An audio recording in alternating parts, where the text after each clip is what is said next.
अमरावतीत कामगार कल्याण उपायुक्त कार्यालयाच्या कामकाजावर गंभीर प्रश्नचिन्ह उपस्थित करण्यात आले आहेत. युवा स्वाभिमानी पक्ष कामगार सेनेचे जिल्हाध्यक्ष विलास वाडेकर यांनी अधिकाऱ्यांच्या आणि कंत्राटदाराच्या कथित दुर्लक्षावर थेट बोट ठेवत प्रशासनाला आमरण उपोषणाचा इशारा दिला आहे. वाडेकर यांच्या मते कामगारांच्या तक्रारी ऐकून घेतल्या जात नाही आणि अनेक अर्ज प्रलंबितच राहतात. यामुळे कामगारांमध्ये प्रचंड नाराजी पसरली आहे. कामगारांच्या हक्काच्या गृहोद्योग वस्तू आणि सुरक्षा किट वाटपाबाबत कोणतेही ठोस नियोजन नसल्याचा आरोपही करण्यात आला आहे.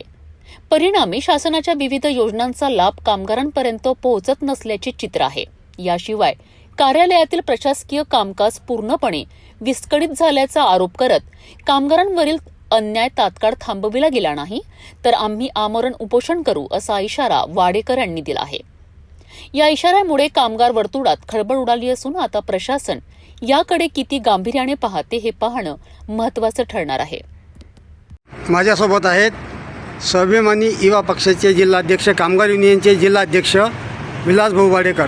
काय समस्या आहे कामगारांच्या संदर्भात? आता आपण काय समस्या घेऊन आल्या होतात कामगार आयुक्तालयात?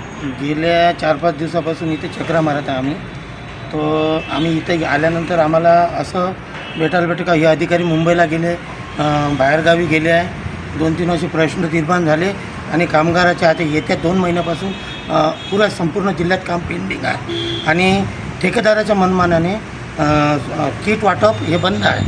आम्ही इथे किट वाटपच्या संदर्भात इथे आलो तर चर्चा करतो. ते म्हणतात की बा सगळं कलेक्टर साहेबाच्या आदेशाने चालू आहे आणि उडवाउडीची इथं उत्तर भेटते. आम्हाला इथं प्रतिसाद मिळत नाही आहे. अगोदर आम्हाला त्रास नव्हता. या येत्या 1.5 महिन्यातच आम्हाला भरपूर त्रास आहे. या त्रासायुक्त उद्या मी मुंबईला कामगार मंत्री आकाशदादा पुणकर यांच्यासमोर माननीय आमदार रविभाऊ राणा आम्ही सगळे मीटिंग होऊन इथची तक्रार करणार आहोत. गेल्या काही दिवसापासून जे काही सुरक्षा किट असते ते वाटपात काहीतरी नियोजन नव्हतं, त्यामुळे बंद करण्यात आलं. यावर आपण काहीतरी उपाययोजना केल्या आहेत का? नाही, नियोजन अगोदरचे जे अधिकारी होते जे होते ते नियोजन करत आहे. आता जे नवीन अधिकारी आले त्यांचं 1.5 महिन्यापासून काही नियोजन दिसत नाही आहे. नियोजन अजिबात दिसत नाही आहे आणि उडवाउडीचे उत्तर देत आहेत. म्हणजे असं आम्ही गृहीत धरत आहे का आता हे कामगार ऑफिस राहिलंच नाही आहे. तसं बी भाडे तत्वावर आहे. कामगार भवनासाठी आजपर्यंत यांनी कोणता पाठपुरावा केला नाही आणि ही इंटरेस्टिंग नाही. आले ड्युट्या करणे, आपलं काम होणे. त्यांना माहीत आहे की बा कोणी आलं विकासाचं काही करायचं नाही आपल्याला. आपल्याला 2-3 वर्ष इथं राहायचं आहे. बदली होईल, आपलं काम झालं, विषय झालं.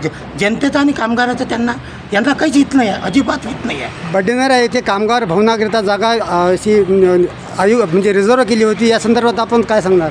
या संदर्भात उडावडीचं उत्तर आजपर्यंत इथून कोणताच एनओसी नाही, काहीच पाठपुरावा नाही.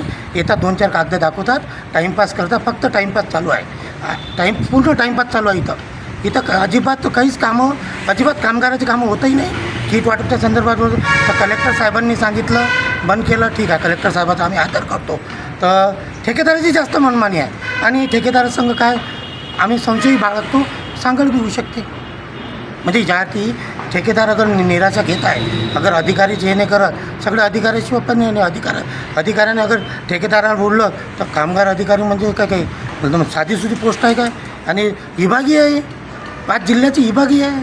आपण कामगारासाठी वारंवार झटत असता, वारंवार त्यांच्या प्रश्नांना वाचा फोडता, मात्र तरीसुद्धा तुम्हाला यश येत नाही. याच्यानंतरही समजा तुम्हाला जे प्रयत्न केले तर आपलं पाऊल काढेल पुढे कामगाराच्यासाठी. नाही, आता आखरी आम्ही स्टेप आला. आमदार साहेबांनी मला आता आदेश दिले की आता येत्या 8 दिवसाच्या अंतर अगर कामगाराचे प्रश्न निगडीत नाही झाले, स्वतः आमदार साहेब मंत्रालयात गाजवणार हा प्रश्न आणि आम्ही सगळे संपूर्ण जिल्ह्यातले कामगार, आदिवासी सगळे संपूर्ण कामगार इथे उपोषण करणार.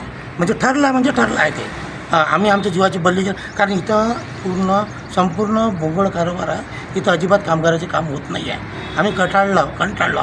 आखरी शेवटी आम्ही पर्याय आणि कामगार भवनाच्या बारात तर अजिबात कामगार भवन असो का कामगार कल्याण मंडळ असो, बिलकुल हे विषयच नाही घेत. याच्या अगोदरचे जे होते 2 म्हणजे अगोदर आहे की या 1.5 महिन्यापासून पण कारभार एकच म्हणजे असं अजिबात भोंगळ कारभार चालू आहे इथं, इकडलेला आहे.